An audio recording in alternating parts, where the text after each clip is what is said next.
हिंदी भाषा ही मुंबईची बोलीभाषा झाली असं वक्तव्य सरनाईकांनी केलं। हिंदी भाषा म्हणजे आमची लाडकी बहीण असल्याचं सरनाईक यांनी म्हटलंय। सरनाईकांच्या तोंडी भाजप आणि अमित शहांची भाषा। प्रताप सरनाईकांच्या वक्तव्यावरून संजय राऊतांनी आता टोलेबाजी केली आहे। प्रताप सरनाईक हिंदीवरील वक्तव्यावरून आता वादाच्या भोवऱ्यात सापडलेले आहेत।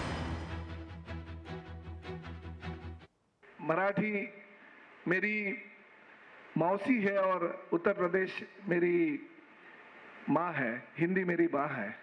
आजकल हम लोग ऐसे बोलते हैं कि मराठी मेरी मातृभूमि है, मेरी माँ है, मगर हिंदी हमारी लाडली बहन है।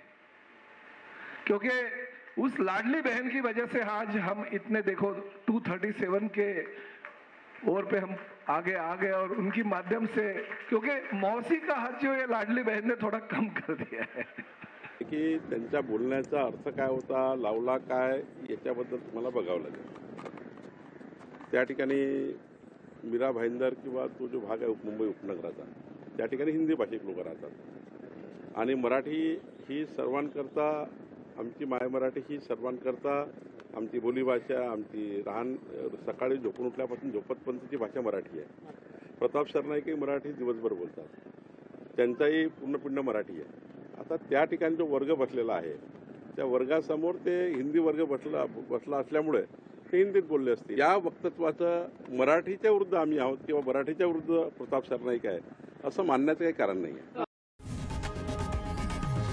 लोकशाही मराठी ऐका, पहा, जागरूक रहा।